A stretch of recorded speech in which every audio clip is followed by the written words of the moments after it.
You are an entrepreneur, a professional, a speaker, or a coach. And although you've come a long way, it's time for you to take it to the next level. We've got you.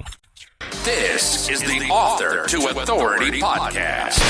We'll help you use authority and influencer marketing to build your business stronger and faster by publishing a book. You'll hear from guests that are thought leaders in sales, marketing, networking, communication, social media, promotion, and business leadership. Let's do it. This is the Author to Authority podcast. And now your host, the extraordinary word ninja, Thompson Pinder. Welcome to the Author to Authority podcast. I'm your host, Kim Thompson Pinder. A couple weeks ago, I made a boo-boo and had not recorded an episode for the Author to Authority podcast, which I thought I had. In reality, I had misnumbered an episode, which caused a gap. During that process, I decided to pull a From the Vault episode with myself and my previous co-host and best friend of more than 30 years, Juanita, Wootton, Radko.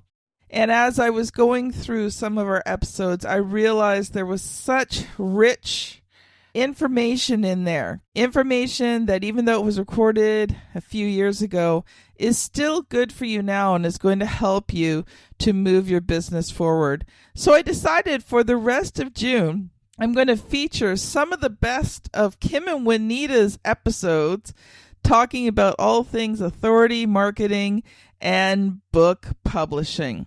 Come July, we will be back to our normal guest episodes 3 times a week.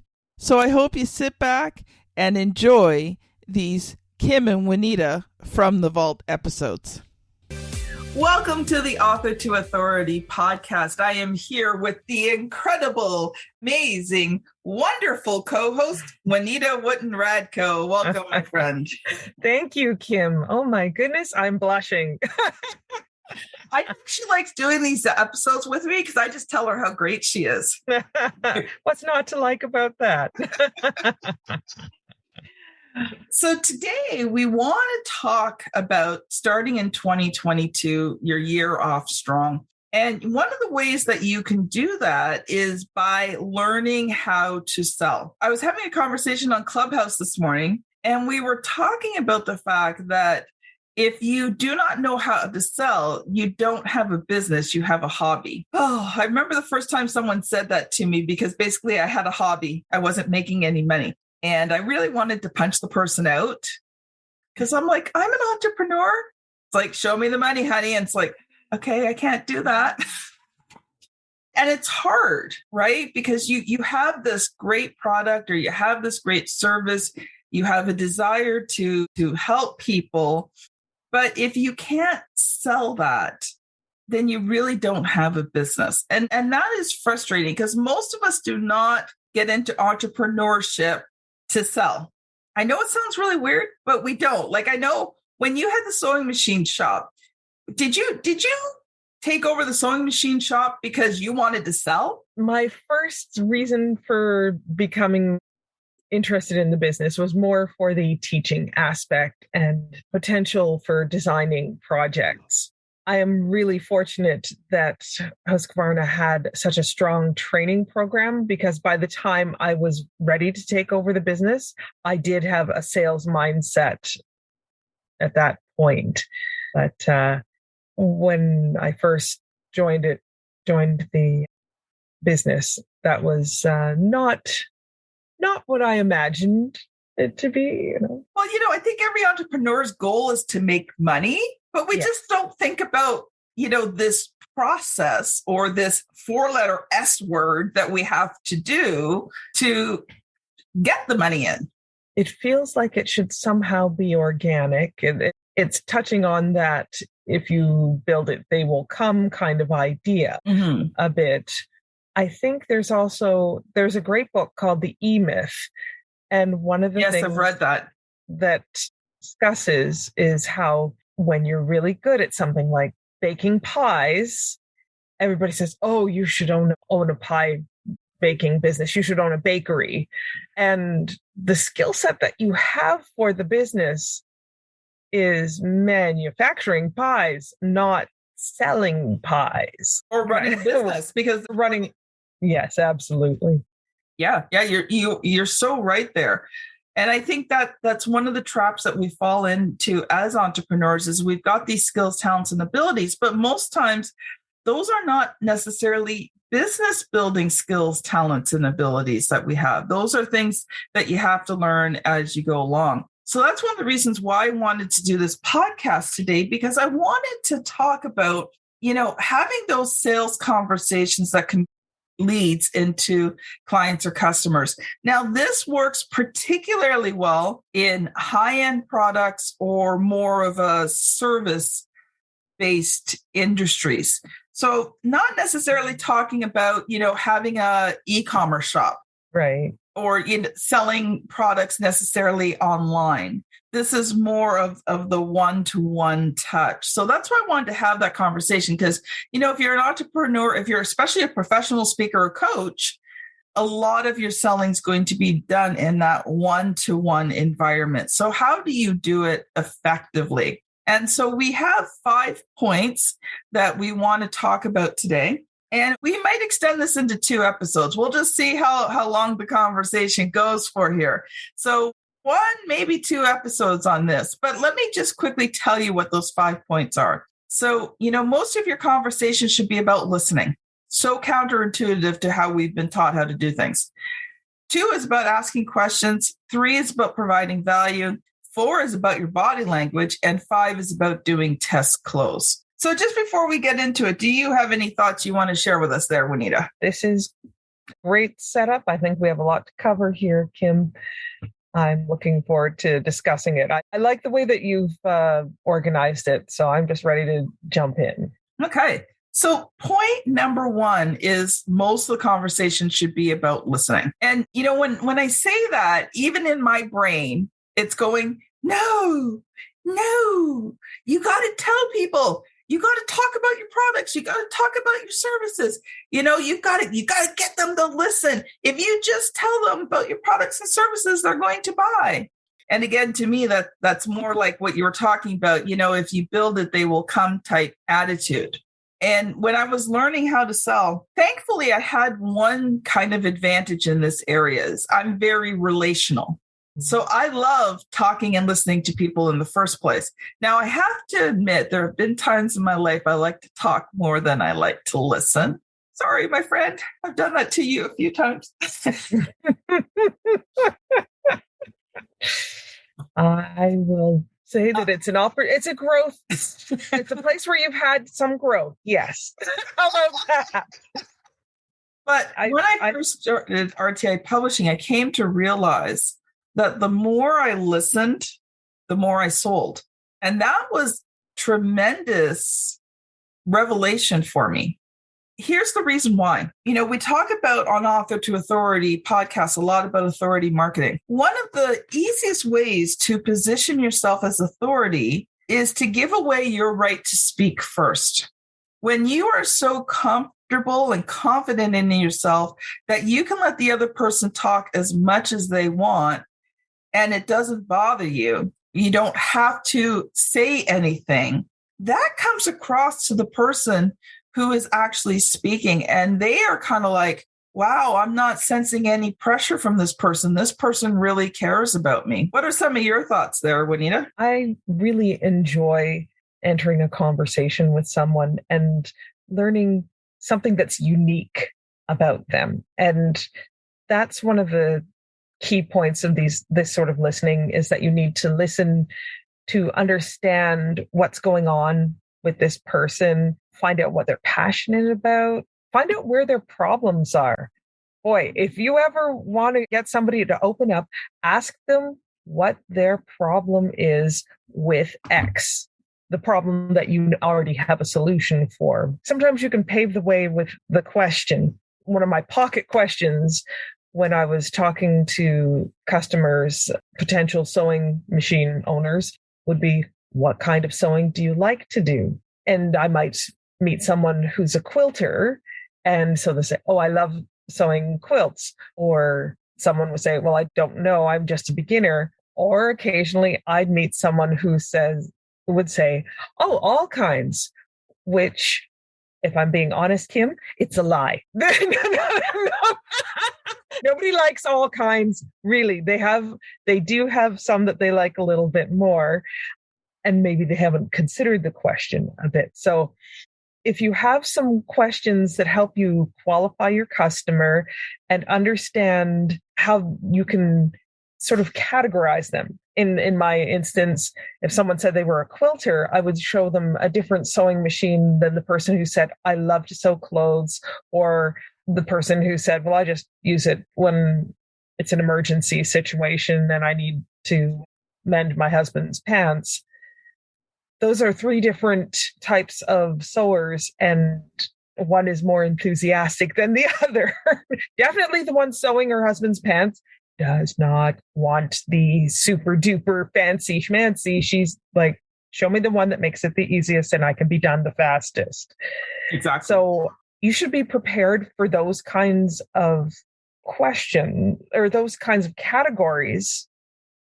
And as you gather the information from someone, you're going to go, okay, this person needs my plan A solution, but it sounds like she could be interested in the silver option, or maybe even the gold package might not be a stretch for this particular person if I dig a little deeper and find out where they see themselves. Sometimes you have to uncover what somebody is dreaming, not what they tell you about here and now. Yes. You have to go deep enough in your question, in your conversation, to do more than just listen to a problem and go, well, here, I know you've got a problem and I've got a hammer, so everything is a nail. It's not one size fits all. Well, when you were talking about that, I like how you mentioned about listening to understand. And, you talked about the different sewing machines. So when I came to you, not only did you, because I was mostly going to do clothing, you're like, okay, Kim, yeah, you definitely need a sewing machine, but maybe you also want to consider a serger, because a serger is going to make your sewing clothes experience a whole lot better. And you sold me the serger and I made something on it. And I'm like drooling down the side of my mouth. I'm like, I want this machine. Now it took a bit, and my family worked hard and saved up for me and put money down on it for me so that I this serger. So thank you. And even though I'm not sewing clothes right now, actually it was funny. I was down in my craft area in my basement, and my sewing machine and the serger are underneath the table right now. And I kind of looked at them and I went, I haven't sewn in a long time and I haven't serged in a long time. And I was thinking, you know what? Not right now, because I got a lot on my plate. But I was thinking, maybe cut out some time this summer just to, make some clothes and do some things and explore that again. So it was kind of like, ooh, yeah, I kind of forgot they were there, right? So maybe it'll be a summer project when I take some vacation. But, one thing you talked about was, listening to understand. And I think that's really important. Now, we're going to get to more in the second point, asking questions. But, one thing you forgot to talk about was the fact that I helped Juanita out in her store long before I did RTI publishing. I helped her out for a while there. And she would also ask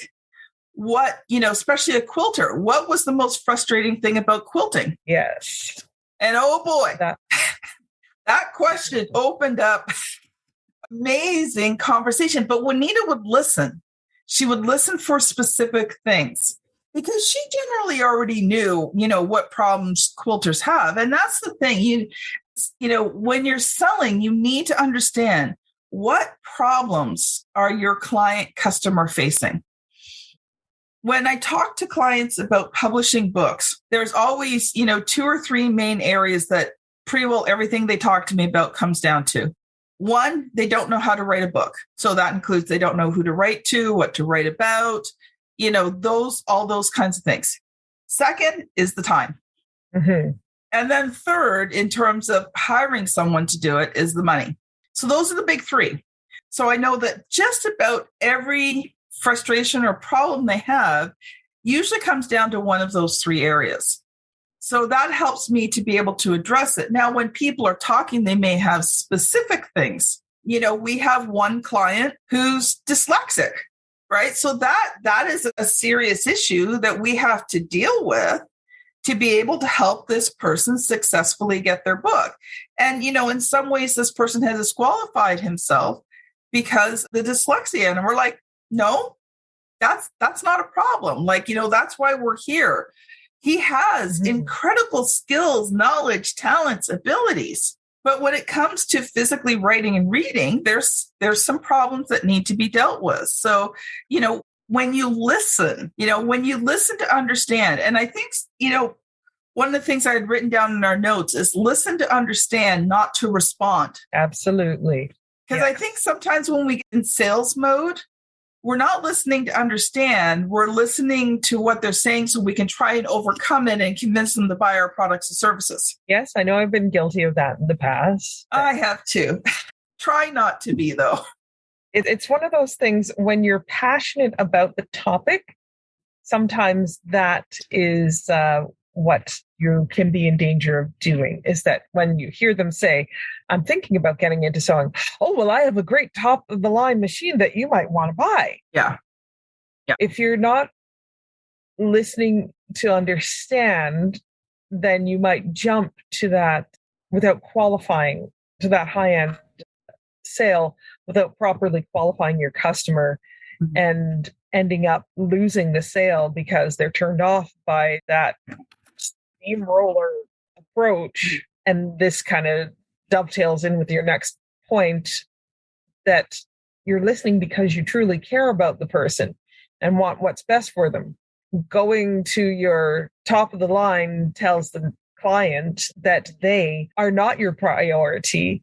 Whatever's in their wallet is your priority, and you don't really care about what's best for them. And that can be a hard realization for a lot of people, but I empathize. We all want to be able to go out for a fancy dinner. Well, that's a bad example right now, but we'd all like to be able to fill our grocery cart, right? So Juanita and I live in Ontario, Canada, and as of yesterday, we are back in lockdown. So no eating. Okay, you can take out, you can deliver, you can go through the drive-through, but you are not eating in any restaurant right now, at least for the next few weeks as Omicron just kind of wipes through Ontario. Something you were saying there when you're talking about being passionate, the other side of that coin is when you're being desperate.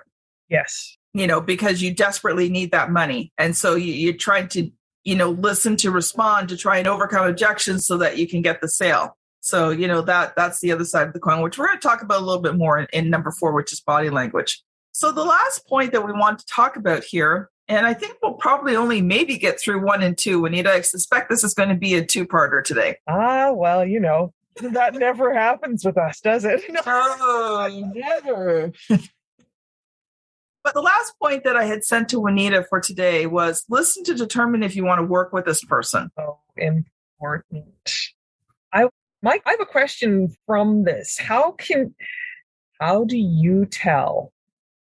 I have my own thoughts on how I could tell, but how do you know whether you want to work with this person? This is where desperation sometimes makes you deaf to or blind to red flag things. So I almost feel like that could be its own little podcast, is some red.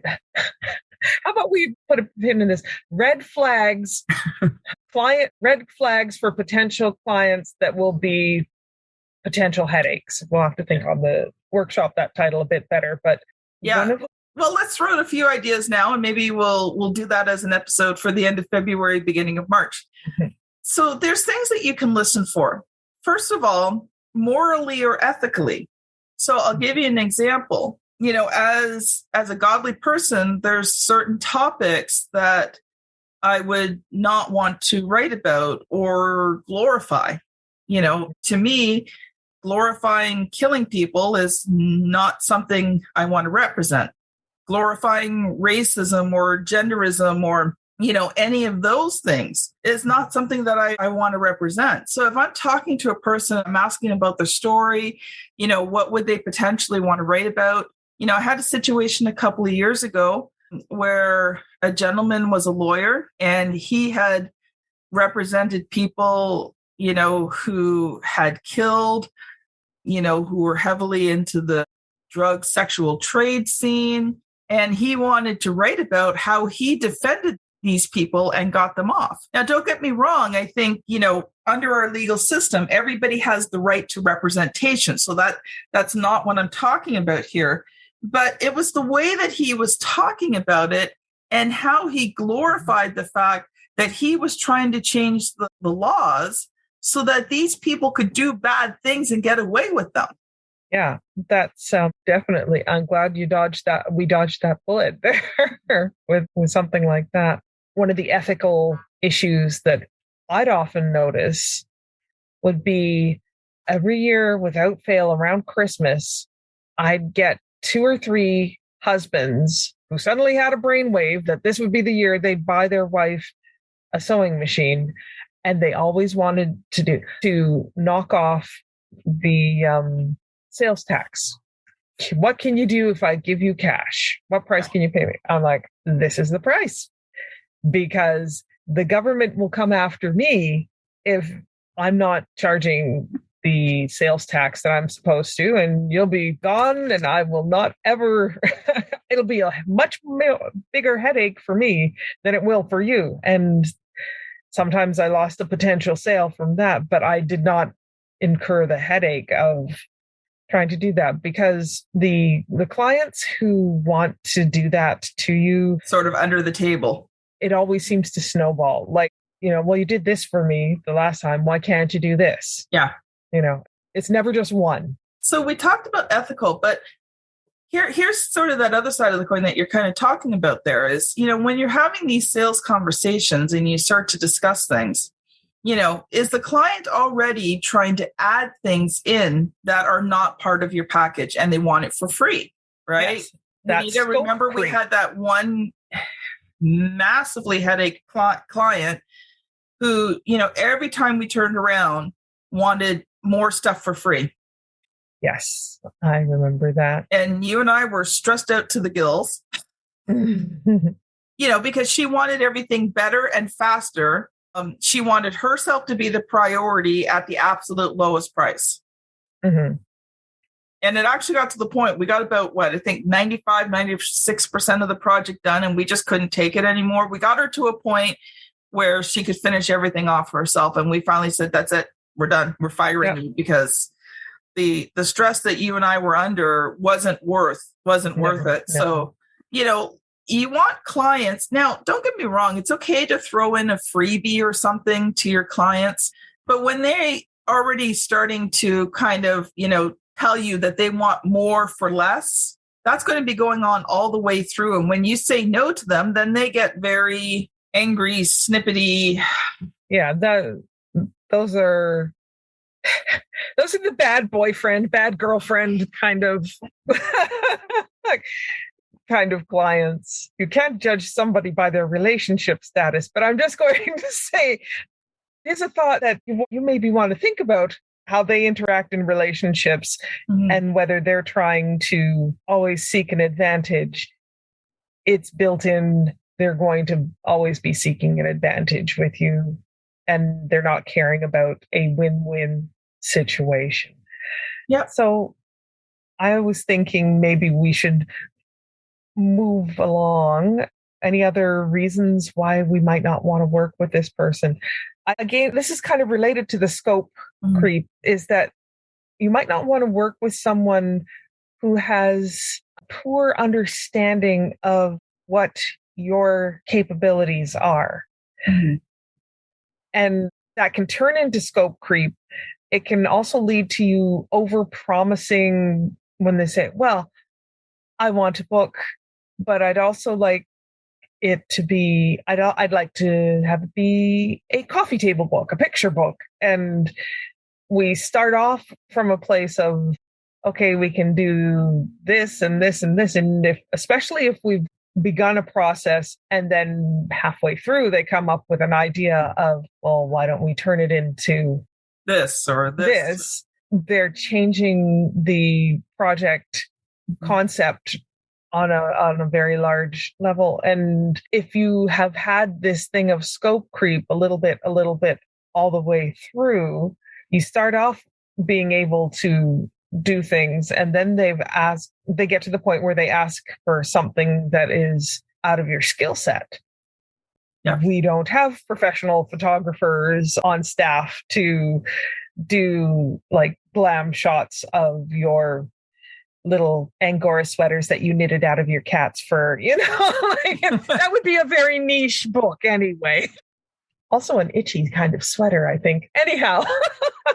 Well, and I think too, when you're having this sales conversation, so I'll give you an example. I was talking to someone yesterday who we are potentially going to collaborate with. And we were talking about the book publishing process. And he's like, what's your normal time range? I'm like 9 to 12 months. And depending on the client, sometimes it's gone up to 18 months, right? Because a lot of it's on the client side. And he's like, well, could you get a book done in 4 months? And I said, no. And he's like, you can't?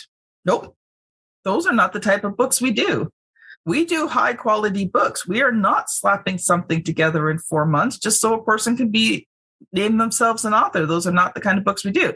Now, are there people who can slap a book together in 4 months? Sure. We're just not one of them, nor will we be one of them.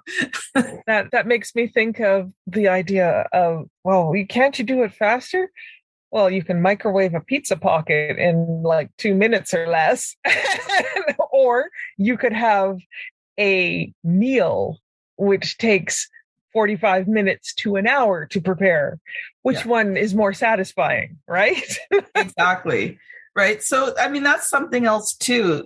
It's not just even the scope creep, but the timeline. If you've clearly spelled out the timeline and before you've even sold the person on it, they're trying to push you into, doing something. So if your process takes 9 months to a year, like ours does, to create a quality product, and, someone's pushing, well, can you do it in 6? Can you do it in 7?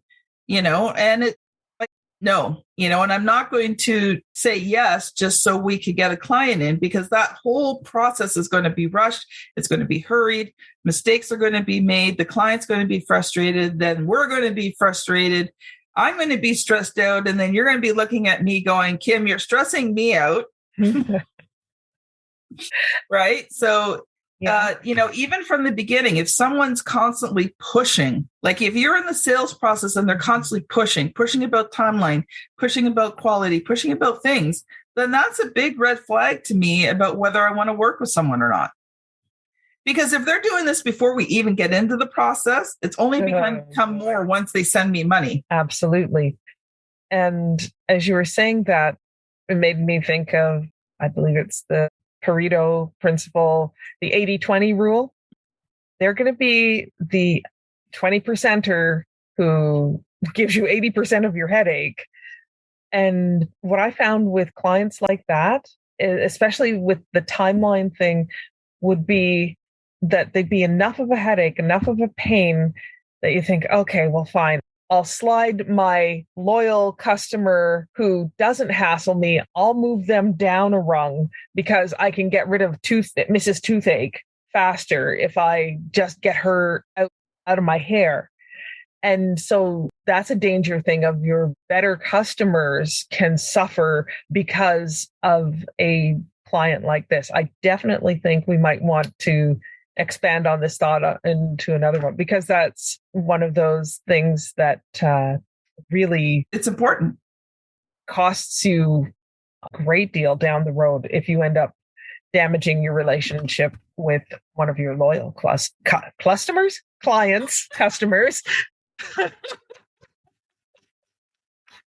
True. Okay, well, we are actually kind of a little over our time here, so don't want to go too much longer, but you're right. Let's put that in the books. Juanita, since you're the planner and note taker, can you make a note that will be our topic for our next series of podcast, 1 or 2? We'll see how the discussion goes. So I'm going to close this down here, but come back for our next episode together, because we are going to try to cover, we only covered 1 out of 5 today. So let's see, Juanita, if we cover the other. Well, at least 2. Yeah, 1 in the next podcast. So this might turn out to be a little bit longer series than what we thought. But anyway, this has been Kim Thompson Pinder and Juanita Wootton Radko on the Author to Authority podcast. Thank you so much for listening, and we'll see you on the very next episode. Bye now. You've been listening to the Author to Authority podcast. The extraordinary word ninja, Kim Thompson Pinder, has helped over 200 entrepreneurs, professionals, speakers, and coaches write and publish their books that have become incredible marketing tools for their business. And many of those have gone on to become Amazon best-selling authors and have used their books to land high-level clients and get on big stages. We hope you've enjoyed the show. Make sure to like, rate, and review. And we'll be back soon. But in the meantime, hit the website at www.authortoauthoritypodcast.com. See you next time.